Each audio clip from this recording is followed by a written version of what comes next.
Geopolitics of risk, as I said, is going to be largely about the question of risk, about the question of uncertainty, and the way that security, both in the international sense of the word, the sense of international politics, and security in the more personal sense, in the more individual sense, the low-level sense, the group sense, how this is changing, how it's evolved.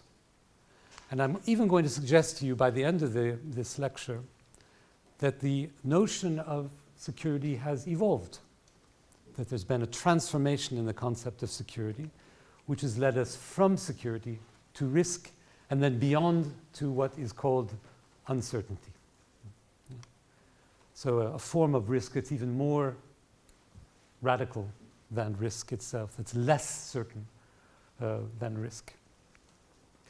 This is a hypothesis, and it's the red thread of the entire course, the entire lecture series, that we cannot and we should not limit our understanding of security to guns and tanks and soldiers fighting across national borders like traditional security politics and traditional geopolitics teaches us. We want to look beyond that. We want to preserve that. It's still very much the case. There are still tanks and guns and soldiers. But security is now infiltrating, to use a military word, infiltrating different zones of our experience. And it's become more proximate, closer to us, closer to our bodies, closer to our personal lives. Security has become much more everyday than it used to be. And all this process, we'll see, is driven by a logic of uncertainty. It's very much starting as an epistemological problem, a problem of knowledge, a problem of what we know, and above all, most importantly, a problem of what we don't know. Security politics today is driven not by what we know, not by knowledge, but by what we don't know. What we don't know about what's going to happen in the future. What we don't know about the dangers that await us around the corner, or next year, or next week. This is what gives security and security politics its force. And it has enormous force. You see this in everyday life, you see this in national and international politics as well. One of the most powerful terms a politician can use is security.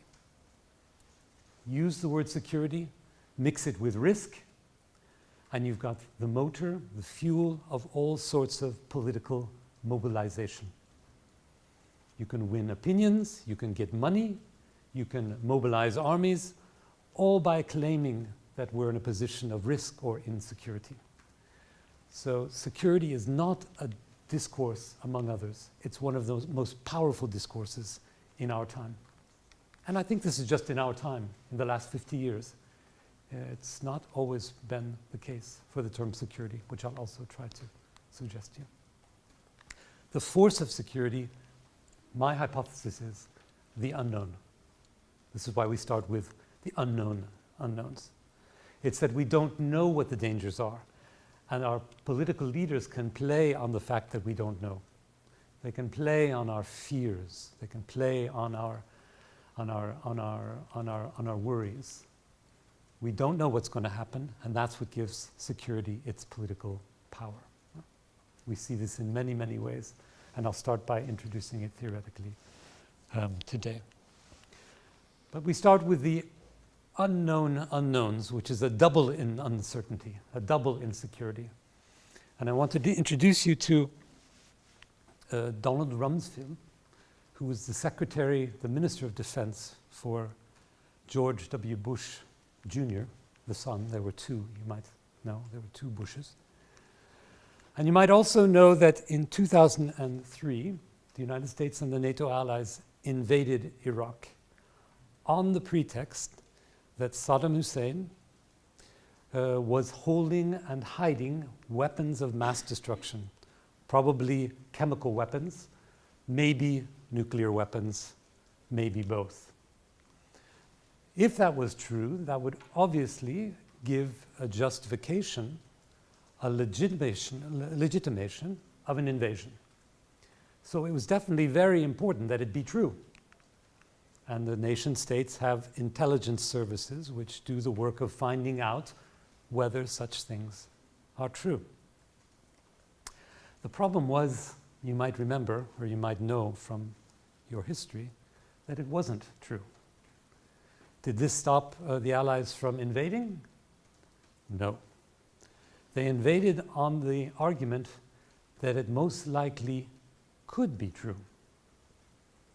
They argued that there was a basis in the doubt that we had, but a doubt which was not strong enough to turn over the entire idea of invasion. So we needed knowledge to invade. We did not have the knowledge, and we invaded anyway. You might have seen, maybe we'll look at it another time on YouTube, the scene in the United Nations Security Council where the Minister of Foreign Affairs, Colin Powell, held up a vial of transparent liquid this size, and he shook it at the members of the Security Council and said, "This much poison that Saddam Hussein would have could kill thousands. Therefore, we have to invade, and now is the time." But of course, the vial was full of water, and there were never any chemicals found in Iraq. Nonetheless, there was an invasion. So how did the Minister of Defense, Donald Rumsfeld, make his argument? In this press conference on the eve of the invasion, 2nd of April 2003, a reporter asked Donald Rumsfeld, "Well, we've heard reports that there are no weapons of mass destruction. What's going on?" And Rumsfeld answers famously, I can see from a couple of smiles that you've seen the clip or know how he answers, and it's this way. There are reports that there is no evidence of a direct link between Baghdad and some of these terrorist organizations. There are known knowns. There are things we know we know. We also know there are known unknowns. That is to say, we know there are some things we do not know. But there are also unknown unknowns. The ones we don't know, we don't know. Excuse me, but is this an unknown unknown? I'm not. Several unknowns, and I'm just wondering if this is an unknown. I'm not going to say which it is. Mr. Secretary. Okay, I don't know if you like Donald Rumsfeld's politics, or if you agree with the invasion or the policy, but he's an amazing epistemologue, wouldn't you say? Unknown unknown. What a concept. What a rich, rich concept. It has a lot to say, and it holds water, even if you don't agree with the conclusions that he draws from this idea of an unknown unknown. The epistemological structure that he creates out of it is fantastic. And in my opinion, it's completely coherent. It holds water. And I want to talk to you a little bit about it as a basis for our discussion about building legitimate politics on lacking knowledge, on inadequate knowledge. So if we wanted to analyze it with a kind of matrix like this, which had a subjective side and an objective side, and then we could have the different status of knowing on the subjective side and the objective side. So a knowing subject and an unknowing subject or not knowing subject, and then an object which is known or unknown. Nothing really controversial about this, nothing really special about it. A subject is a subject of knowledge or is not a subject of knowledge, and an object is known either as an object of perception or as an object of knowledge, of cognizance, or it is not known. Fine. But let's move on. Let's follow Rumsfeld a little bit farther. So this position would be the unknown known. So something which is objectively completely knowable could very well be an object of knowledge, but by chance, by contingency, we simply don't know it. For example, an asteroid. An asteroid which is, let's say, coming directly towards Paris, planet Earth, would be quite devastating.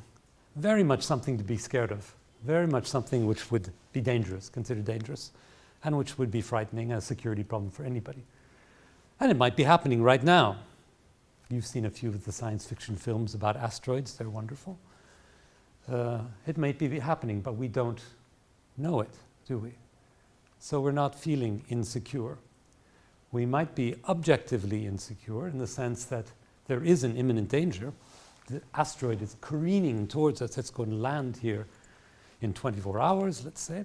But we don't know it, and we feel great. We'll still go to the pub tonight. We'll go home and watch some television, and we'll just live our lives like we do.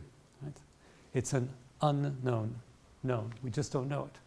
And you could describe this as bliss, ignorant bliss, we say in American, ignorant bliss. We don't know anything, and we're delighted to not know it. It's much better not to know than to know.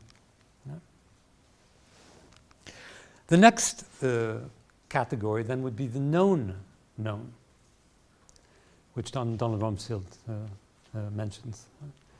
So it's a danger which is knowable, empirical, an object which is perceivable, and we perceive it. We know it. We know it's there. It's a danger that we can account for and understand and do something about. It's a known danger. And here an example might be we're working in a chemical laboratory and we know that the fluid in some bottle is dangerous. It's a danger that's here, it's present, we see it, we know it, and we know how to protect ourselves from it. We know how to protect ourselves from it. We put on gloves, or we put the bottle behind glass. There are measures to take. Right? The same is the dangers in a car. Automobile driving is dangerous. But we put on the seatbelt and we have the airbag and all this kind of thing, and it keeps us safe. We take the measures. This is what I call safety. Safety, in contrast to security, safety is a danger which is finite, which is graspable, which can be mastered, which we know what to do about. We put on the seatbelt, we protect ourselves from the dangerous chemicals, etc., etc. Fine. The next one then, a known, unknown danger. Right? We know there's a danger out there, but we don't know exactly when it's coming. Right?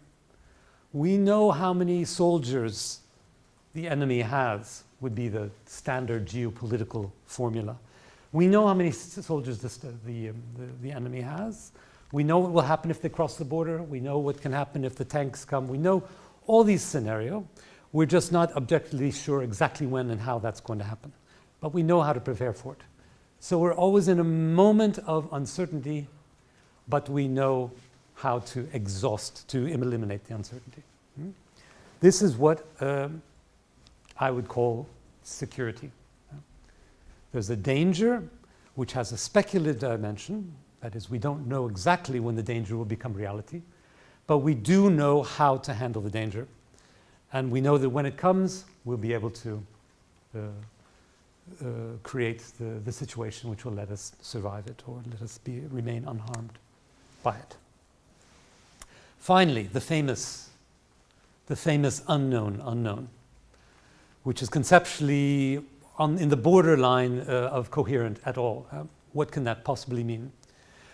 Well, I think it means something very interesting, and it means something that we can understand. We can at least understand what it means, even if we can't think of a very good example of it. An unknown danger is a danger whose character we don't really have the characteristics for. We just have a suspicion of it. We have a dream of it. We have a fantasy. It goes very well together with horror films and with evil monsters that don't have much reality but which we can imagine. And what's more, we don't know if they're coming or they're not coming. It corresponds very nicely to the bearded Arabic rambling terrorist, which is in the fantasy of so many Americans and Europeans alike. Right? We don't know exactly when they're coming, but they must be coming somehow. We don't know how they're going to attack us, but they're terribly dangerous, and somehow they're going to attack us. There's just not any determinacy in that, and nonetheless, it frightens us and makes us mobilize lots of resources of money and people and politics. So this is the terrorism in the purest form. Terrorism in the form of pure not knowing what it's going to be, but there being a fear generated by this not knowing. It's the ignorance that creates the fear. It's not the thing, it's not the asteroid, it's not the bottle in the laboratory, it's not the army that creates the fear, it's the absence of the thing, of the object that creates the fear.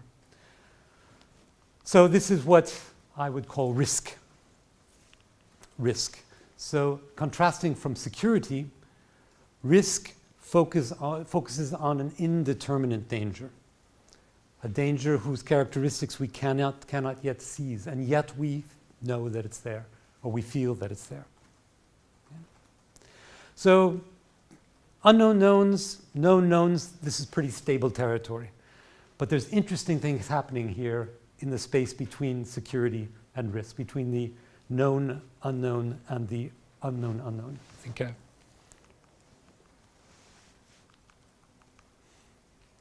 Because the moment we seize on something, the moment it becomes an object for us, speaking a little bit philosophically now, it becomes determinate. And it moves from unknown unknown to known unknown. If we start thinking about a bearded Arabic-speaking terrorist, once it becomes an object, a real object, and starts gathering characteristics, assumes properties, it becomes more real for us, and the source of our fear is more determinate, more concrete. So there's kind of a movement, theoretically speaking at least, between the security level and the risk level, between the known unknown and the unknown unknown. The point to conclude this little sequence here is that the unknown has political power, which is perhaps surpassing the political power of known objects. It's far easier to build consensus for a policy of an anti-terror policy than it is on the basis of an indeterminate object than it is on the basis of a determinate object. This then is kind of the epistemological toolkit that we'll be using and talking about, I think, throughout the semester. And to sort of paint an empirical picture of the scene on which we'll be examining this kind of thing, here are 5 characteristics of risk of our time. 5 risk moments, if you like. 5 properties of the way we see danger in our lives today and the way we see security problems. It's not exhaustive. There are others. You might disagree. You might want to nuance these. But I think there's a clear movement in these elements that will come into play today in the lecture, then also when we move forward in the semester. The first, the technologization of security. Technologization of security. What do we mean by this? It means that increasingly in our time, we tend to think of security problems as having technological solutions. We don't think of them as having moral solutions, or cultural solutions, or spiritual solutions, or social solutions. If we have a security problem, we tend to think, what's the technological solution to that problem? Most concretely, what is the gadget that we need to buy or install in order to solve our security problem? If we're talking about a military problem in classical geopolitics, it usually means investing in a new kind of weapon or a new kind of defense system, a new kind of machine, a new thing.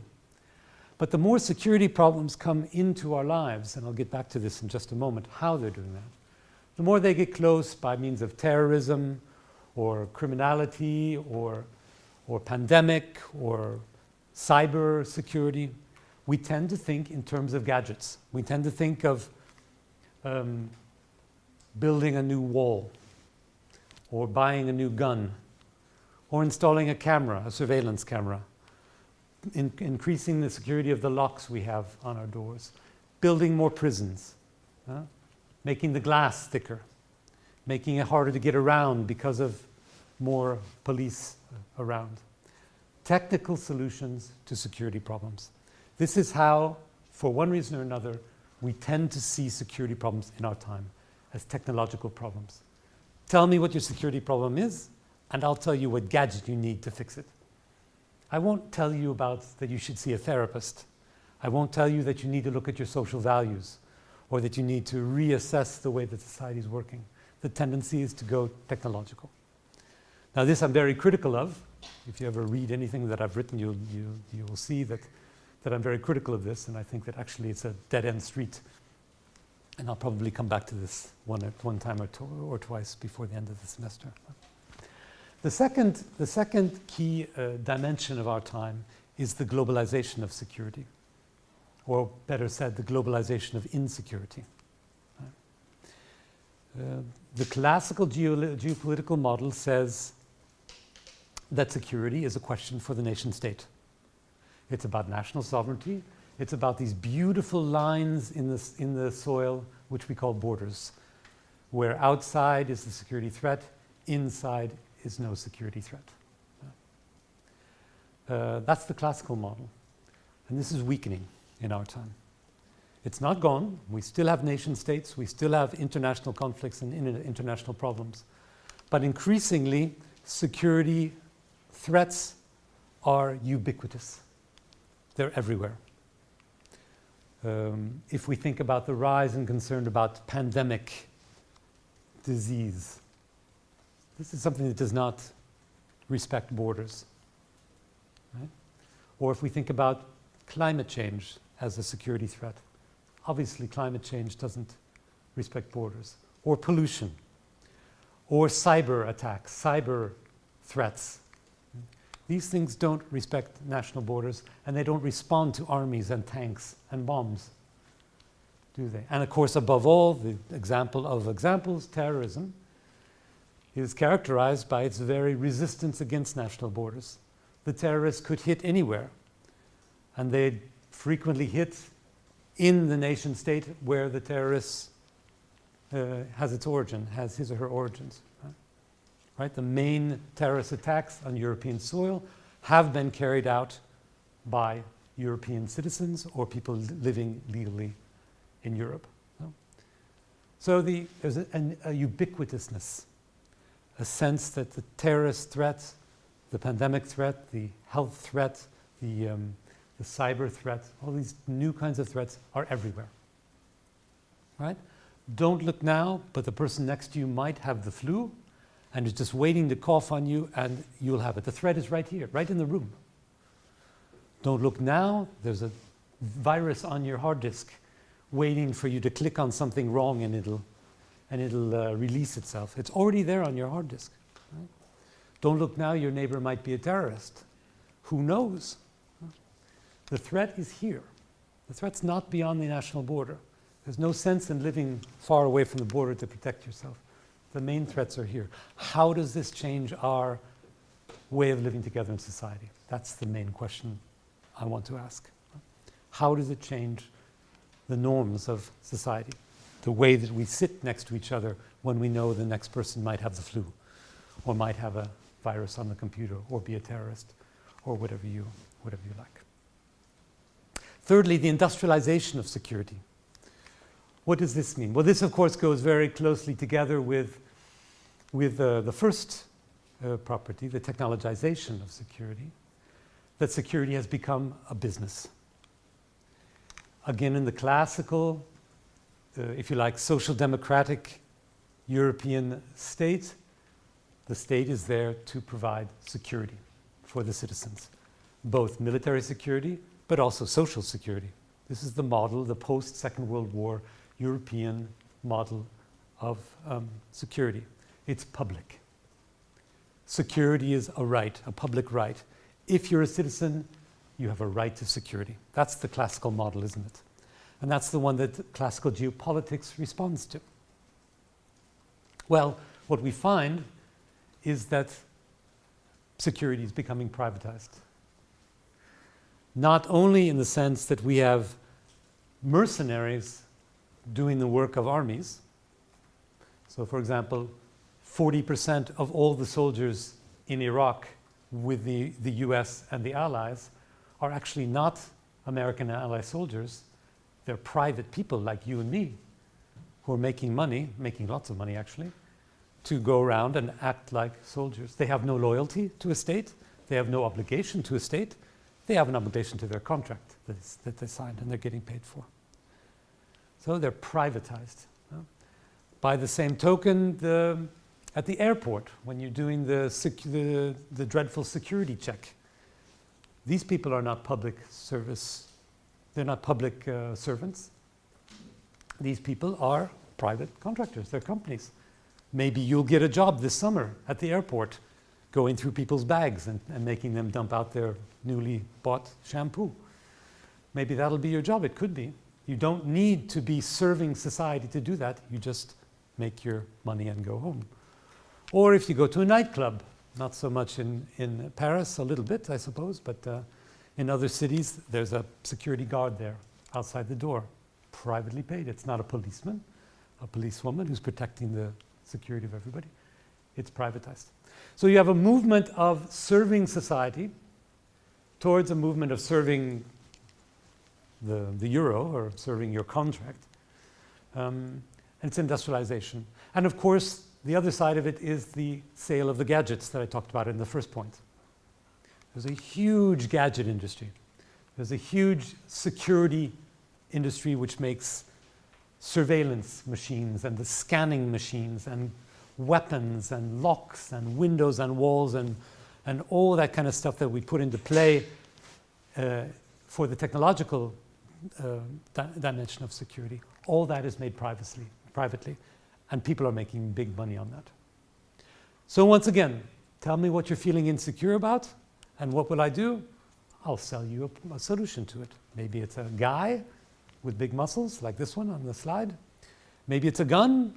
Maybe it's a buzzer. Maybe it's a phaser. Maybe it's a window you can't break.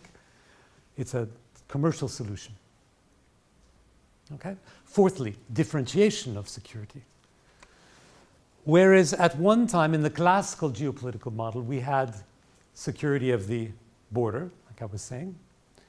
Now we have 100 kinds of security. I just named a few. We have terrorism, we have biosecurity, we have financial security, we have health security, food security, gender security, religious security, ethnic security. Practically you name it, like the different kinds of snowflakes for the Inuits. There is a multiplication of the different kinds of security. And you know what? There'd be no surprise to you that there is a multiplication of the different kind of products you could buy in order to handle your security problem. So don't worry, the multiplication of security is not a problem for the security industry. On the contrary, the security industry is largely responsible for the multiplication of the different kinds of security. Which brings us to the last point, the production of insecurity. The production of insecurity. There's a negative economy of security measures and security. By that I mean the more we pour on the solutions to security, the less secure we feel. The more we populate our streets with soldiers to keep us secure, the less secure we feel. The more we have surveillance cameras on every corner, the more it's hard to get into a door, the more the security search in the airport is difficult or intrusive, the less secure we feel. So there's a kind of inverse relationship.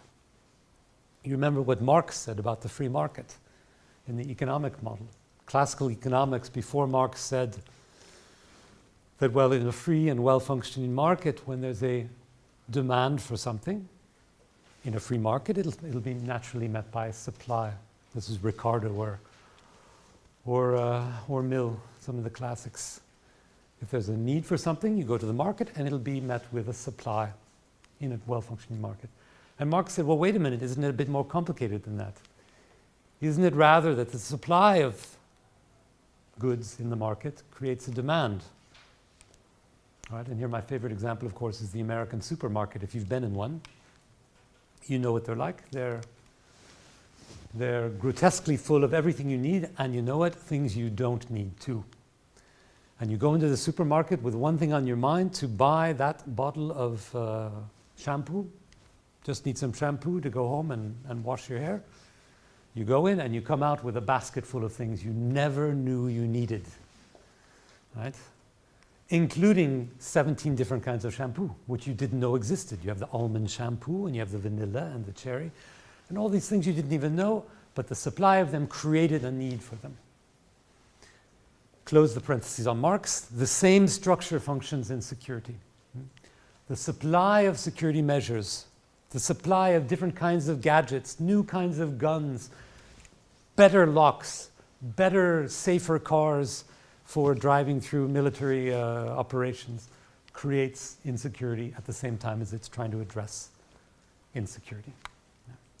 So the availability of security measures has a negative economy with the security of those who are experiencing them. I think these 5 characteristics are really strong, really effective in describing, in different ways, with different variations and nuances, our security situation today.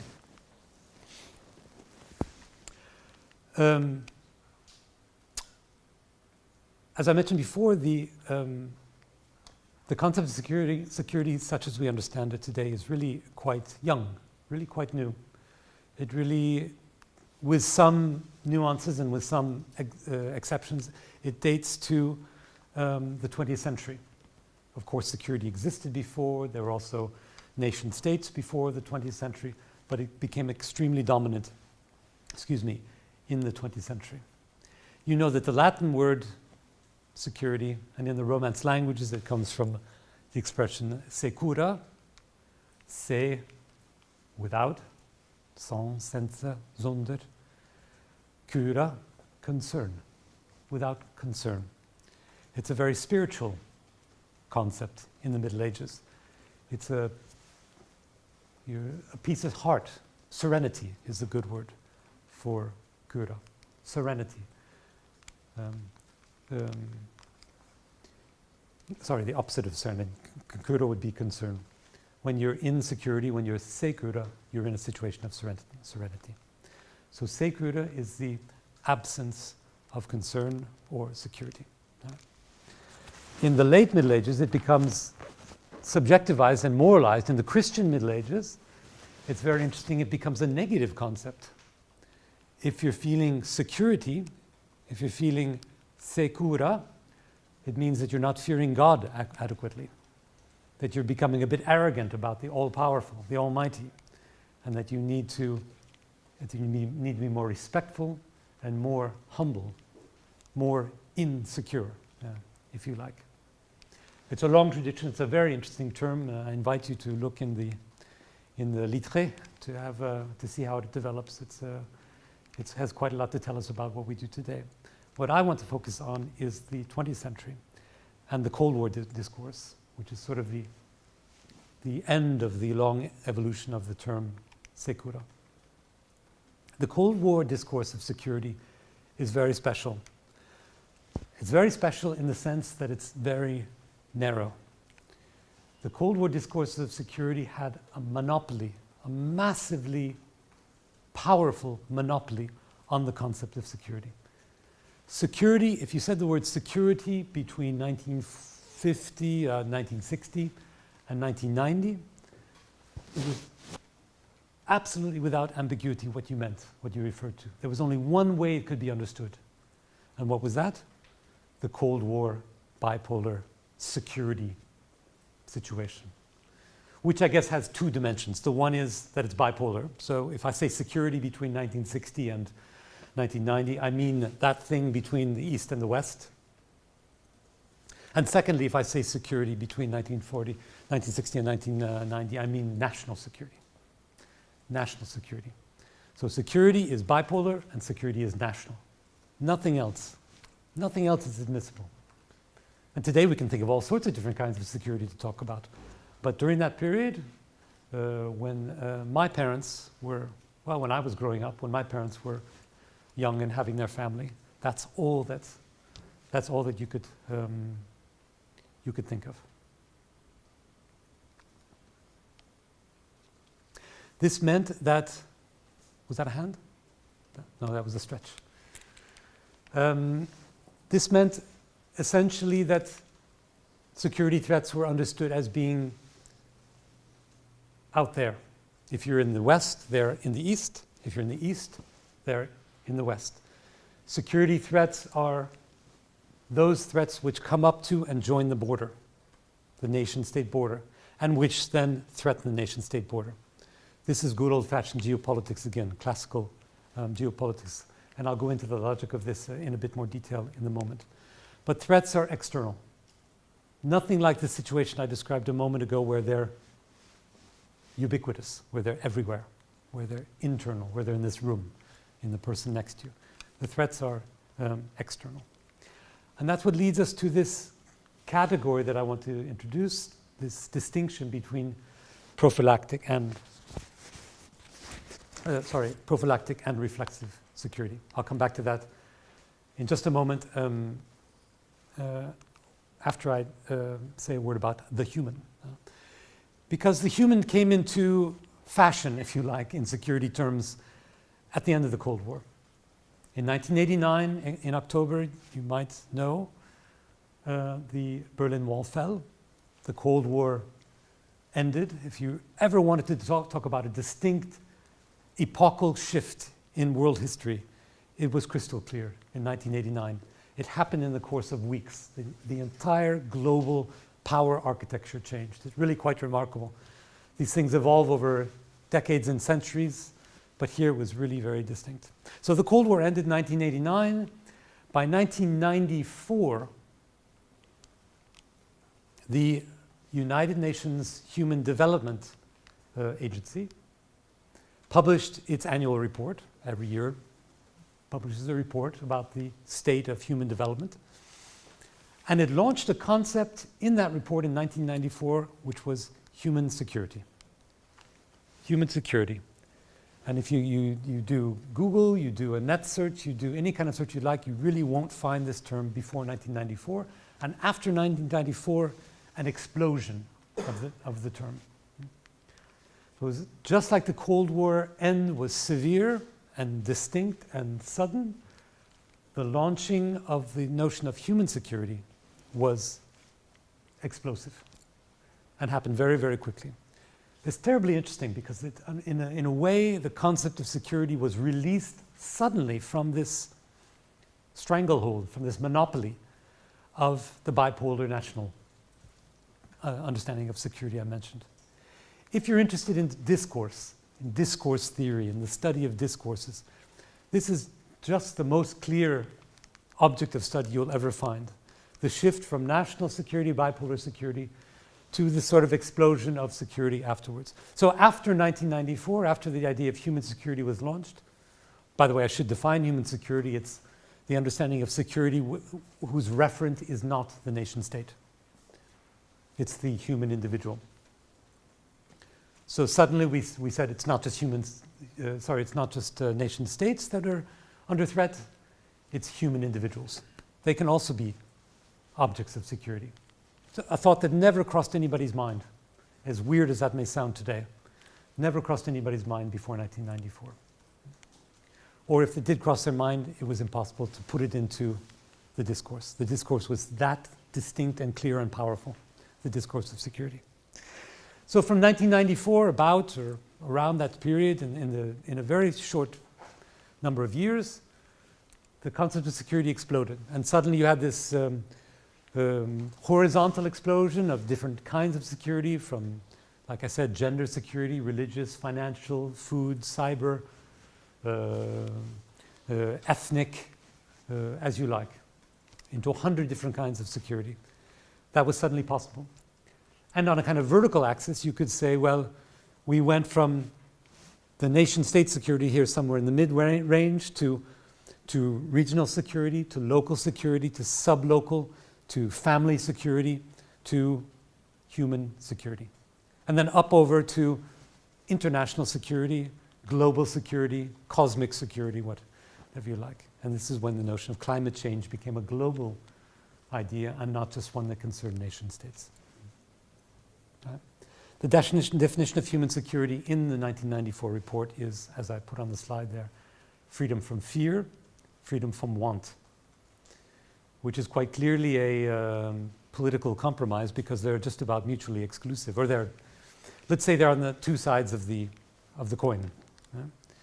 This would be a wonderful doctoral thesis for somebody to study why this definition got used in the Human Security Report.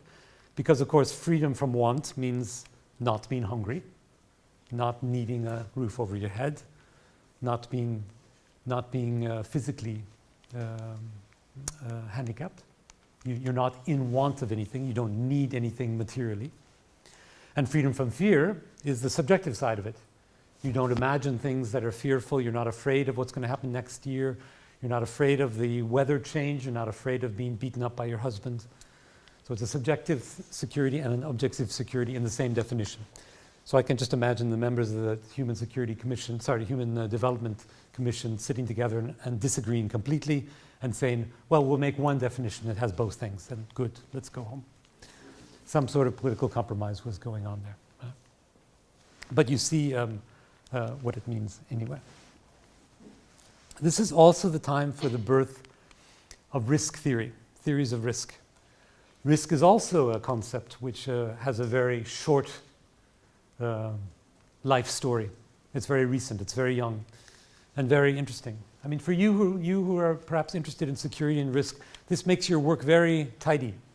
It's very nice to write a thesis or a master's memoir on this kind of thing because you know where it starts. It's really quite easy to find out where security starts as a concept in the modern sense, where risk starts, and they start in the 20th century, or they become dominant in the 20th century, and you can chart the way they evolve. Risk does not start as a matter of security or national interest or anything like that.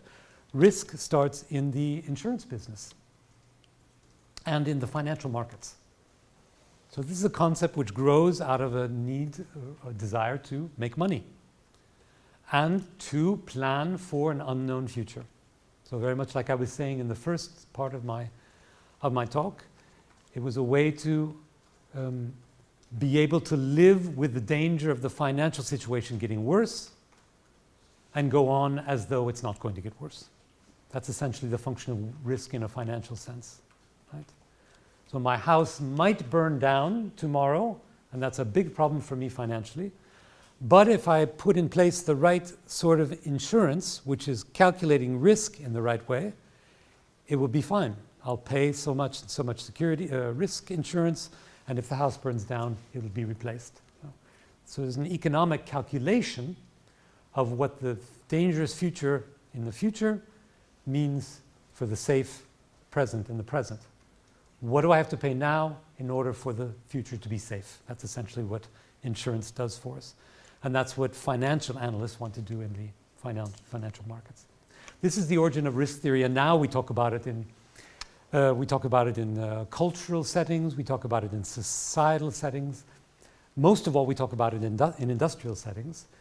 I work for an oil company. I want to know what's the risk of drilling a hole there to look for oil when I don't know, and it's very expensive to do that. Or you talk about the risk in traffic. People use the concept of risk. We talk about the risk of not fulfilling your education. It's a very useful and very pragmatic tool today, which then gives rise to a variety of different kinds of theories. And I'm not going to go into these theories, but and I invite you to do it if you're interested in this topic. But there are, if you like, 5 categories of risk theory. There are certainly 100 risk theories altogether, but here kind of a generalization. We have rationalist risk theories, which suppose that risk can be calculated as a finite equation, that we can actually either mathematically or completely logically calculate what the risk of something happening or not happening can be. And this is the direct heritor, the direct result of these financial models that I talked about. The insurance business uses this kind of thing. The financial markets use this kind of thing. System theoretical analysis grows out of the work of the German sociologist called Nikolaus Luhmann, who regarded, as many do today, society as a closed but organic system, that understanding risk meant understanding the way a certain event fits into that entire social system. The social system is at once finite and closed and organic and moving and changing. And it's a matter of understanding that dynamic of stability and change, which helps us to understand the risk in deciding to invest in a new house, or the risk in marrying your childhood boyfriend, or the risk in getting a job there where you're not sure. Thirdly, cultural analysis is based on values. It's an axiological approach to risk. It asks, what are the values of the thing we have now, and what is the cost of losing it in human terms, not in financial terms, but in human terms.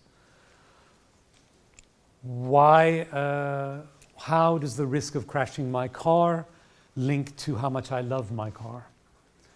How is the risk of losing my life linked to my desire to sail around the world by myself in a small boat?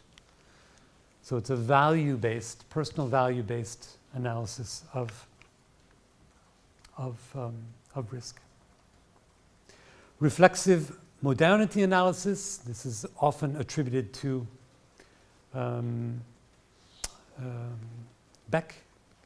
Ulrich Beck, this German sociologist who died just a few years ago. He's the one who wrote the very famous book in the 1980s, 1987, I would say, called Risque Society, Risikogesellschaft, which had the argument essentially in the environmental setting, the environmental risks, which had the very interesting argument, which is maybe not surprising for you today, but at the time it was quite innovative, that we've come to a place in human development in the West where we're starting to not only produce social welfare and richness and the good life, but we're also producing the means of our own destruction. That we've come to this finite point, that development has a finite point where we stop uniquely improving our lives, and we start generating through the same mechanisms that improved our lives the ends of our lives, or the dangers to our lives. And of course the obvious example, and the one example he's actually writing about, is environmental change, environmental pollution and its impact on climate. So in saying the industrial movement brought us all these wonderful things, Velcro and plastic and automobiles and what you like, but at the same time it's reached the point where we can now envisage poisoning ourselves by air pollution and environmental pollution of all kinds. So that there's an implicit evil in the goodness of industrial production, industrial development. And finally, governmentality analysis inspired by Foucault, but Foucault never really talked about risk. He talked a lot about security in the Collège de France lectures, and this is a very good text for you if you're interested in this. I can put some examples of that in the Dropbox, or I can put them on the bibliography. The Foucault-inspired notion of risk says that risk is not the solution to our problems of danger and insecurity. Risk is a mechanism used by others to govern us. So risk is a tool of power. The authorities tell us it's risky to do that, and they'll change our behavior by doing so. So it's a modality of power in the good old Foucauldian sense. If you know a little bit about Foucault, you know that he's extremely preoccupied with how power is deployed in society and how power implicitly governs our lives. Not the kind of power where I say, leave the room or I'll shoot you, but the kind of power that implicitly, tacitly invites you to leave the room because of sanctions which are not proposed, or structures of the social comportment or conduct that are not explicit. This is what risk does according to the inheritors of Foucault's ideas.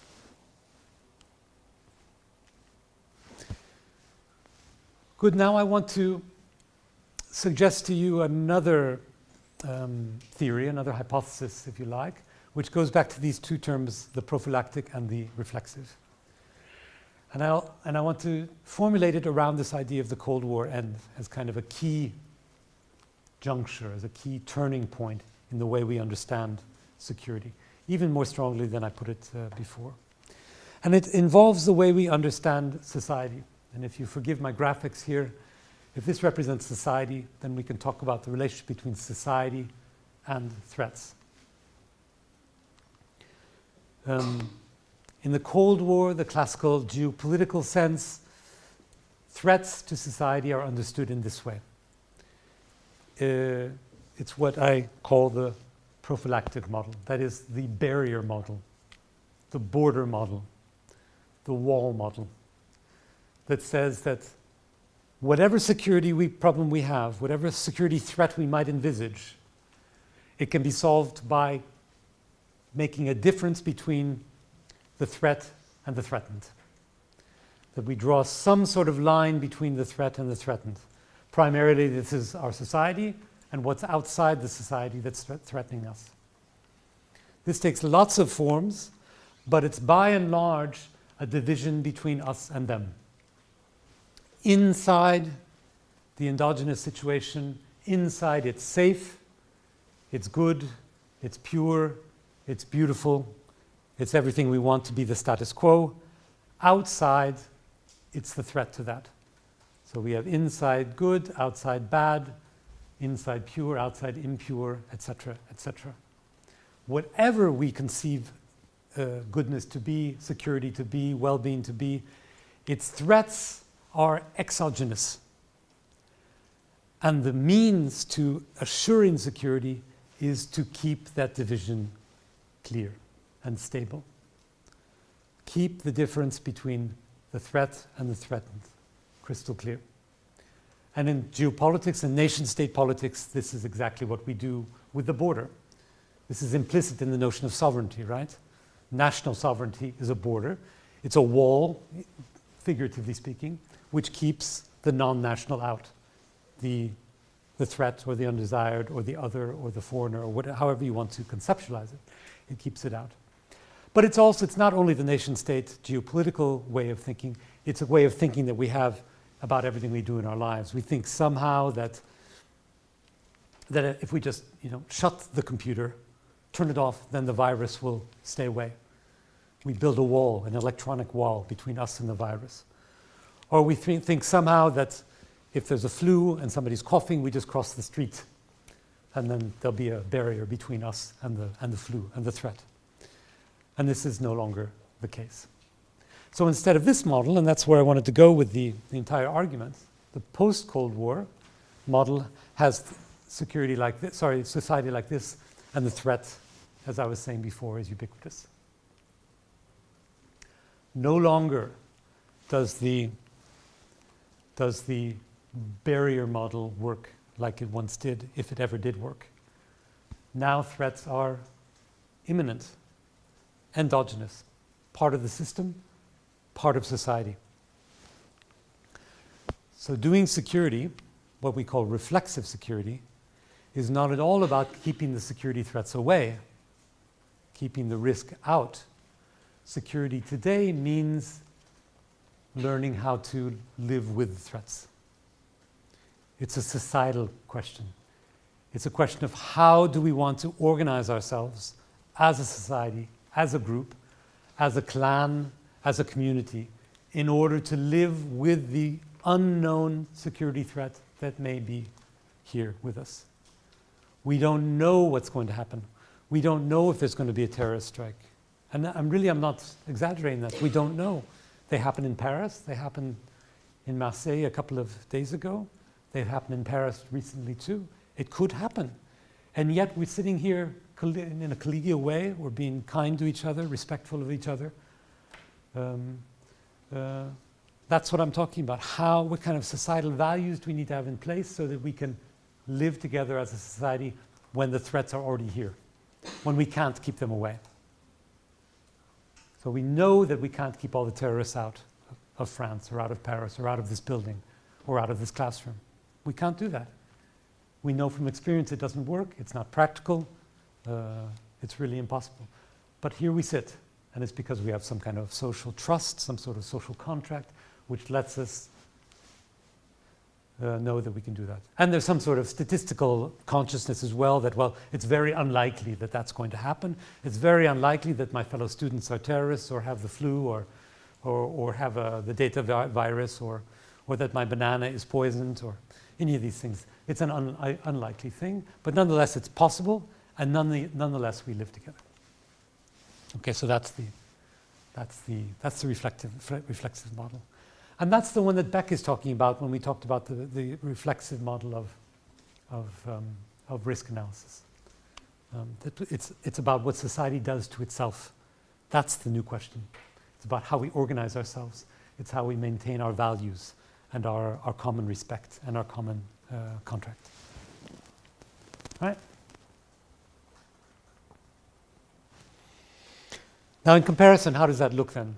What are some of the concepts that accompany the division between the prophylactic model and this reflexive model? Well, like I said, in the prophylactic model, it's us against them. It's us against the threats. Whereas in the reflexive model, it's us in relationship to ourselves.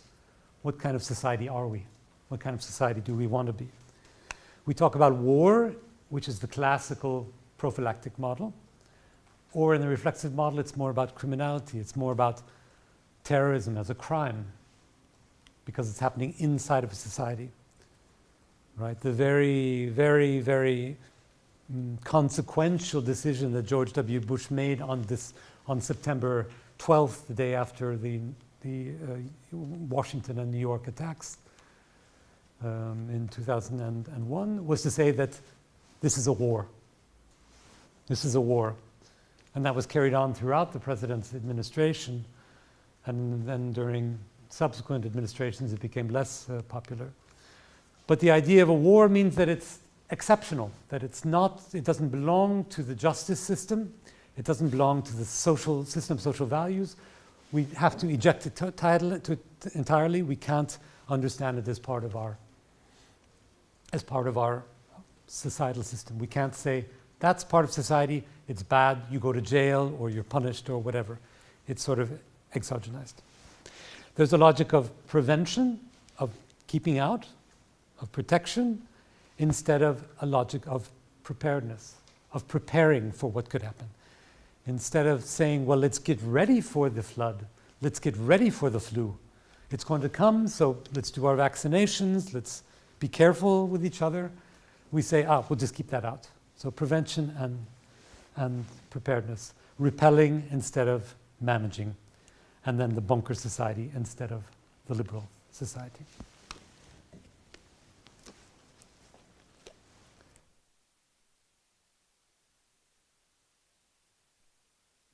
In comparison, when it comes to measures, what kind of measures can and do we take?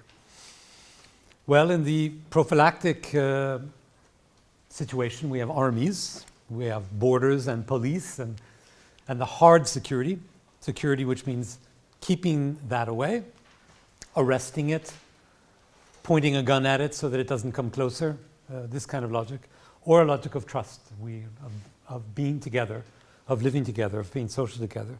It's the logic of roadblocks against the logic of integration. Surveillance, which is a kind of prophylactic measure, it's saying, there's the dangerous thing, we'll keep an eye on it so it stays far away. Or solidarity, metal detectors and or recognition. Yeah. And can you say that when the rhetoric and the measures that Donald Trump, for instance, has adopted since he came to power shows sort of a shift from reflexive back to prophylactic? I really would. Very good point, yes. More quickly than you could think was possible, and better than you could think was possible. The wall, of course, is not just a symbol anymore, it's the real thing for Trump. And I think it's already become clear that it's not really going to work. So it's the wall, yes, but it's also naming names, saying those are bad people, the Mexicans are bad, us and them. It's the idiots and the good people. It's the losers. That's the word he likes. The losers are over there, and we're the winners. So it's prophylactic physically, like with the border wall, but also symbolically. So it's a big step backwards, yes. That being said, let's be careful. I'm making a caricature for you. I'm sure you know. I'm sure you understand that the world has not become reflexive, and it's not going back to prophylactic. There are variations of these two themes, but there's been a rising dominance, not even a dominance, sorry, a rising awareness of the reflexive model, which has come in the aftermath of the Cold War. We'll see what happens, how it works for Trump and the American approach in the future. Then I want to move on to what might be called ethics of uncertainty. The ethics of uncertainty. And in doing this, I want to, in some ways, redefine ethics for you. It's probably not ethics in the old-fashioned way you have of thinking, and the way that actually most people think of ethics as a kind of code of conduct, as a set of rules or guidelines about how to behave, how to live correctly, about how to conduct oneself correctly. I want to propose a different model of it. And it begins with an idea of precaution.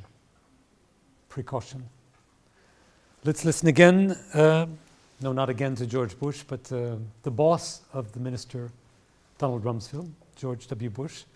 This is 9 months after the September 11th attacks, where he's talking to the troops, he's talking to the army in a big speech, and he's talking about how we need to behave about threats. Here, give a listen. If we wait for threats to fully materialize, we will have waited too long. And our security requires all Americans to be forward-looking and resolute, to be ready for preemptive action when necessary to defend our liberty and to defend our lives. Right. So he's motivating the troops by saying, look, it's not enough. It's not enough to defend ourselves against attacks. That will do. Don't worry. If we see the armies coming, we'll stand up and we'll fight. And we'll win, I suppose he would say. That's not what we're talking about. We're talking about something very different. We're talking about fighting the battle that could happen, that might happen. We're talking about battling threats before they become reality. If we wait for threats to materialize, we will have waited too long. We have to attack before the threat comes. We have to fight the foe which is not yet there. We have to act based on what we think about what's going to happen in the future. So we have a kind of conduct which is determined by an unknown future. And now we're zeroing in on this definition of ethics I want to propose for you. This is what is often called a precautionary principle, the precautionary principle, sorry. It's an idea which has taken many forms since it was coined, I would guess, about 20 years ago, also in the environmental sector. It was coined in order to deal with threats to the environment, pollution and climate change and things like that. What do we need to know? What do we need to do in the face of growing dangers from environmental threats? Flooding, pollution, temperature change, global warming, this kind of thing. So a very standard definition of the precautionary principle is this one. In the absence of certainty about unacceptable future harm, action should be taken to reduce the risk. So in the presence of certainty about unacceptable future harm, first of all, what a strange formulation. Certainty about future harm. What can that mean? It's nearly a contradiction of terms.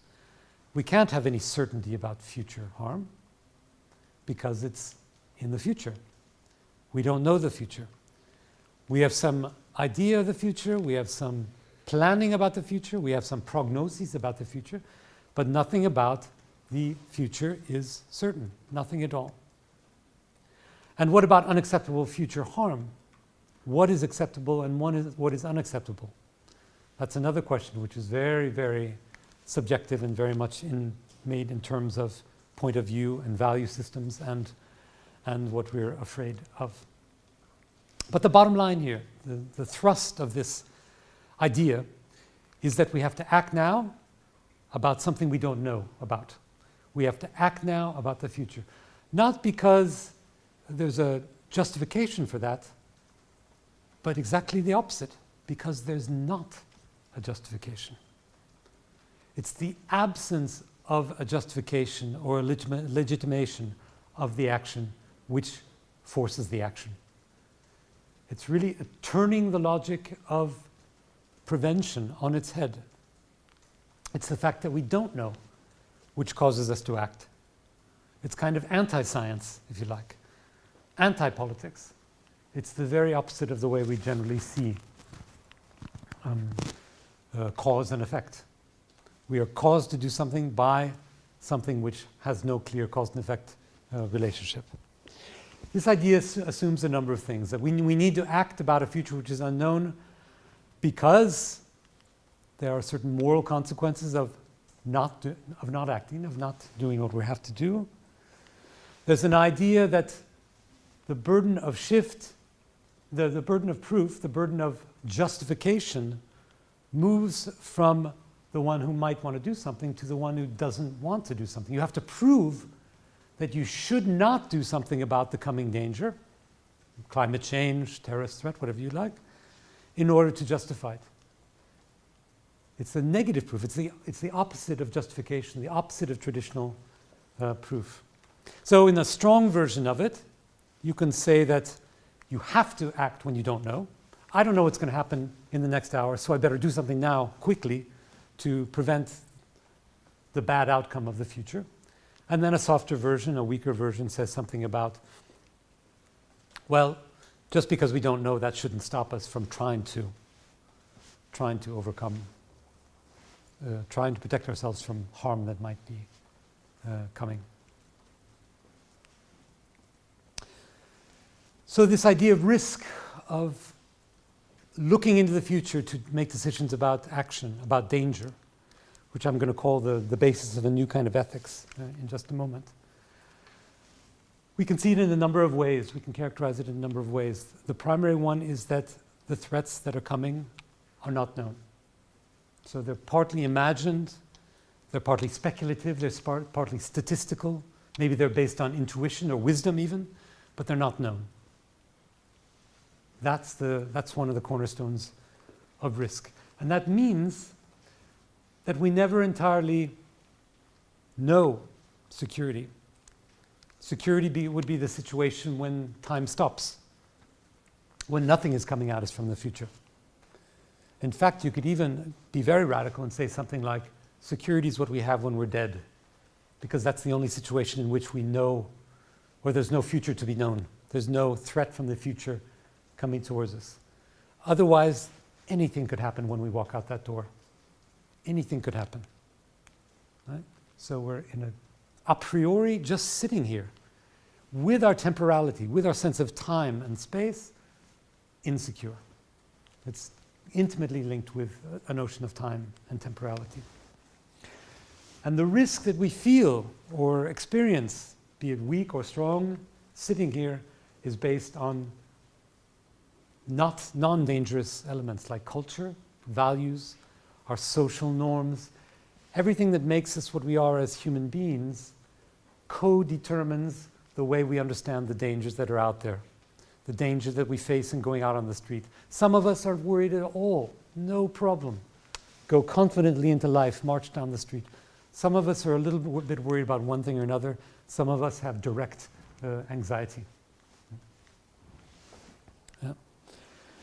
And then risk, as I mentioned, is also a tool in our time. It's a mechanism. It's a term, it's a concept which is used by risk managers. It's a concept which is used by implicitly by those who govern us, who want us to behave in one way or another. can easily use and do easily use the concept of risk in order to steer us, to govern us. So what about this idea of ethics? And here I'm going to come to a conclusion. The idea of ethics grows out of a sort of strict definition of what ethics is. We can define it this way if you like. Conduct in the absence of adequate knowledge about future consequences. Some ethicists would call ethics completely rational. We look at the facts, we know what the rules are, we apply the rules to the facts, and we know what to do. There's a kind of ethics which works that way. This is something different.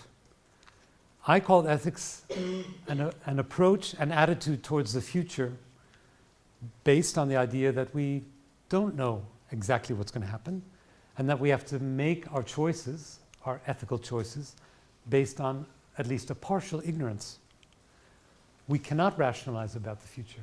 We cannot decide about what the best way to act is on an entirely rational grounds by the simple metaphysical reason that we don't know the future.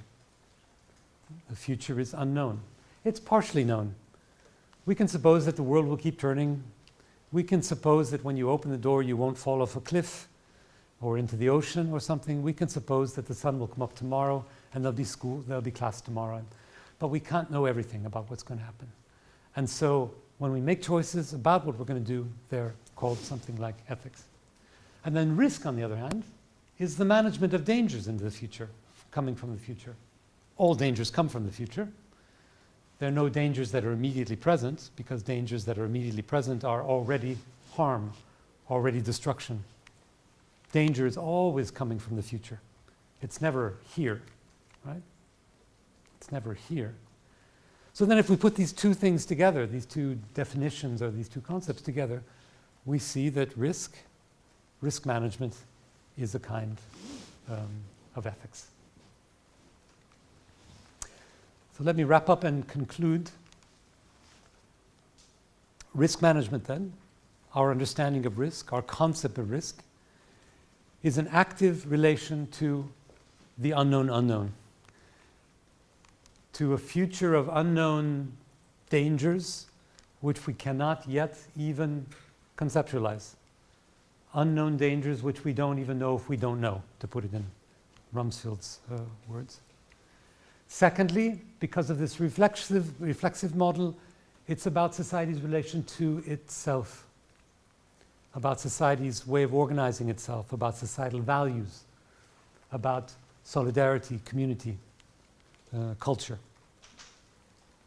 Or to put it on a more personal level, it's about self-insight. Who are we? What do we stand for?